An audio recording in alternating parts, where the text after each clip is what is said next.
আসসালামু আলাইকুম ওয়া রাহমাতুল্লাহি ওয়া বারাকাতুহু। প্রত্যেককে জানাই আন্তরিক শুভেচ্ছা এবং অভিনন্দন। আজকে আমি আপনাদের কাছে আলোচনা করব। আজকে যে কথাটা আমি বলতে চাই সেই কথাটা হলো, অনেকে ভাবছেন যে অনেকে হয়তো বিভিন্ন রকম গুজব ছড়াচ্ছেন বা অনেকে ভয় কাটছেন।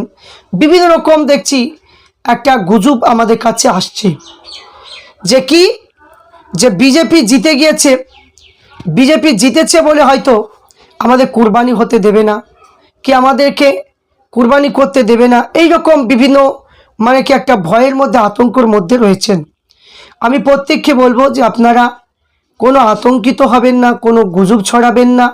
কারণ সংবিধান কি মেনে চলুন, সংবিধানের আইন মেনে চলুন, পুলিশ প্রশাসন ভাইদেরকে মহব্বত ভালোবাসুন এবং কি যিনি আমাদের প্রত্যেকটা দপ্তরে যিনারা মন্ত্রী হলেন এবং মুখ্যমন্ত্রী, প্রত্যেককে আমরা সম্মান জানাচ্ছি এবং আমরা আশা রাখছি যে কোনো ধর্ম নিয়ে কোনো ধর্মের প্রতি অহিংসা বা কোনো ধর্মের প্রতি খারাপ আচরণ করবে না বলে এটা আমরা আশা রাখছি। যারা ভয় করছেন, আমি প্রত্যেক ভয়ের কোনো কারণ নেই। কারণ যে সমস্ত বিজেপির নেতা হয়েছেন তিনারা প্রত্যেকেই একই কথা বলছে, আমরা জাতি ধর্ম বর্ণ নির্বিশেষে প্রত্যেকেই আমরা থাকবো, কারো প্রতি কোনো হিংসা কোনো কিছু করা যাবে না। প্রত্যেকেই সুন্দর কথা বলছে, কথাগুলো শুনে আমাদের খুবই খুশি লাগছে। এইরকমই তো নেতাদের মুখে কথা হওয়া উচিত। তাই এখানে একটা কথা তো এটাই যে আমি একটা ধর্ম করছি, আর একজন একটা ধর্ম করছে, আমি আমার ধর্ম করছি বলে ওই ধর্মকে কি অসম্মান করবে এটা নয়, ও একটা ধর্ম করছে বলে আমার ধর্মকে অসম্মান করবে এটা নয়। প্রত্যেক ধর্মকে সম্মান রাখতেই হবে। আর যদি যদি বলি যে না আমি কি আমার ধর্মকে নিয়ে চলবো, অন্য ধর্মকে হতে দেবো না, কি অন্য ধর্ম বাড়তে দেবো না, বা অন্য ধর্মের প্রতি জুলুম করবো, অত্যাচার করব, তাহলে এটা একদমই উচিত হয় না।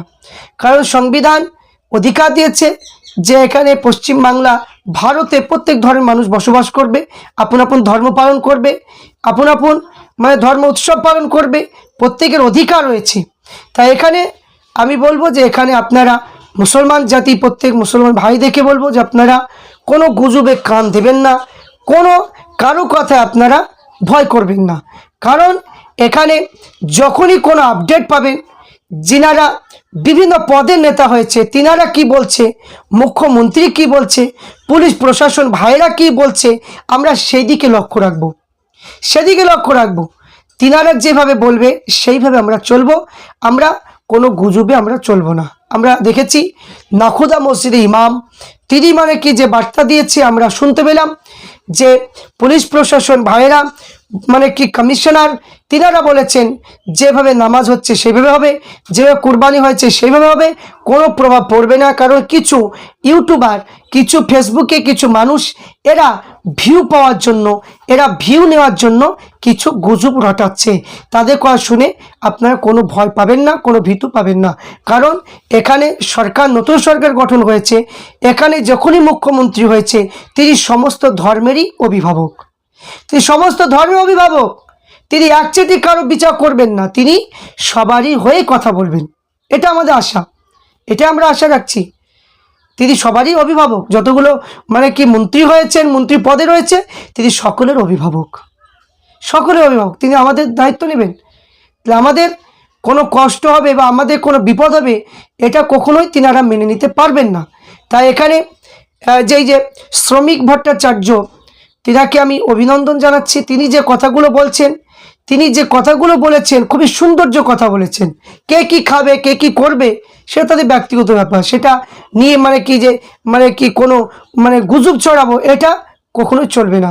আর প্রত্যেকটাই তো বিজেপির যে সমস্ত নেতাগুলো রয়েছে তারা তো প্রত্যেকেই শান্তির বার্তা দিচ্ছে যে আমরা হিন্দু, মুসলমান, জৈন, খ্রিস্টান প্রত্যেকেই আমরা ভালো থাকবো, একে অপরের প্রতি মহব্বত থাকবে, এটাই তো বারবার বার্তা দিচ্ছে। কিন্তু কিছু মানুষ এরা চাইছে কোনো মানুষ দাঙ্গাবাজ করতে, কিছু মানুষ ঘর বাড়ি কিংবা দোকান পুড়িয়ে দিচ্ছে। এইগুলো একদমই উচিত হচ্ছে না। প্রত্যেককে হাত জোড় করে অনুরোধ করব ভাই, এইগুলো একদমই করবেন না।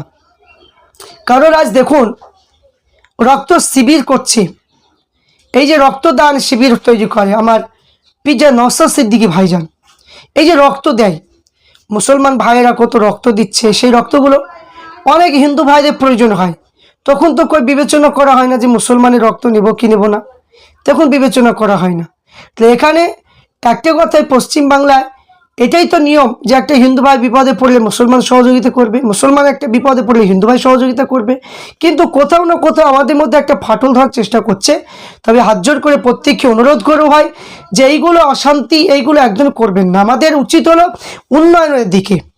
গরিব মানুষ তারা অসহায় হয়ে আছে, দীর্ঘদিন ধরে যে সমস্ত যুবক ছেলেরা যারা চাকরি পাওয়ার যোগ্য, যারা উচ্চ বর্ণের শিক্ষিত ভাইয়েরা রয়েছে, বিভিন্ন ধর্মে যারা উচ্চ শিক্ষিত ভাইয়েরা রয়েছে, বেকারত্ব হয়ে পড়ে আছে, তাদের চাকরি ব্যবস্থা করা, যে সমস্ত মানে কি যারা স্কুলগুলো মানে কি শিক্ষা প্রতিষ্ঠানগুলো বন্ধ হয়ে গিয়ে সেগুলো খুলে রাখা, মানে শিক্ষা যেন ভালোভাবে হয় সেইগুলোর দিকে নজর রাখা, রাস্তাঘাটগুলো মানে কি যে করা, বিভিন্ন যে সমস্ত কাজগুলো বাকি আছে সেই কাজগুলো মানে কি করবে, আমরা সেটাই চাই। বিভিন্ন এই দলমত করে কোনো লাভ হবে না, এগুলোতে বরঞ্চ দেশে কোনো উন্নয়ন হবে না। কারণ এই নিয়ে যদি সারা জীবন যদি খেটে থাকেন তাহলে আমাদের পশ্চিমবাংলা পিছিয়ে যাবে। তাহলে এইগুলো আমাদের কোনো প্রয়োজন নেই। কারণ এখানে যদি সবসময় যদি এরকম যদি আমরা হিংসামূলক যদি হয়ে থাকি তাহলে দেশে উন্নতি হবে না।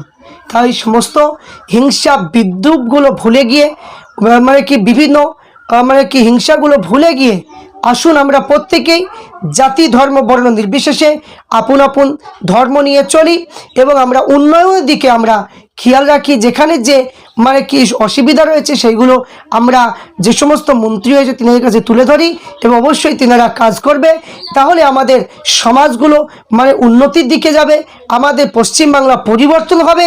আমরা এইগুলো চাই। এই বিভিন্ন বিভেদগুলোকে দূর করুন। মানে প্রত্যেককে বলবো যে সমস্ত মানুষ বুঝেন না, হয়তো অনেকে না বুঝে, অনেকে হয়তো বিভিন্ন দুঃখ নিয়ে হয়তো কোনো কাজ করে বসছেন, এগুলো করবেন না, প্রত্যেককে বলবো। তবে একটা কথা মাথায় রাখবেন, যতদিন আমি আপনাদের কাছে ভিডিওর মাধ্যমে বলবো আপনারা প্রত্যেকেই শুনবেন যে আমি চাই যে প্রত্যেক ধর্মের মধ্যে একটা ভালোবাসা হোক, প্রত্যেক ধর্মের সম্মান এবং ভালো বজায় থাকুক। আমরা প্রত্যেক ধর্মকে নিয়ে চলি এবং চলতে থাকবো, যতদিন থাকবো একটা ধর্মগুরু হয়ে আমরা শান্তির বার্তা দিয়েই চলবো। আমরা কোনো ধর্মের প্রতি হিংসামূলক কথা বলবো না, কোনো ধর্মের প্রতি উস্কানিমূলক কোনো কথা বলবো না। আমরা চাই শান্তিতে বসবাস করি, দেশে উন্নতি হোক এবং পশ্চিমবাংলা যেন আরও বড় হোক, আমরা এটা চাই। আশা করছি আপনারা প্রত্যেকে বুঝতে পারছেন। প্রত্যেককে বলবো রাগ করবেন না, জুলুম করবেন না, হিংসা করবেন না, কোনো ধর্মের প্রতি আঘাত করবেন না, একে অপরের প্রতি বন্ধুত্ব হাত বাড়ান। আশা করছি আপনারা প্রত্যেকেই বুঝতে পেরেছেন।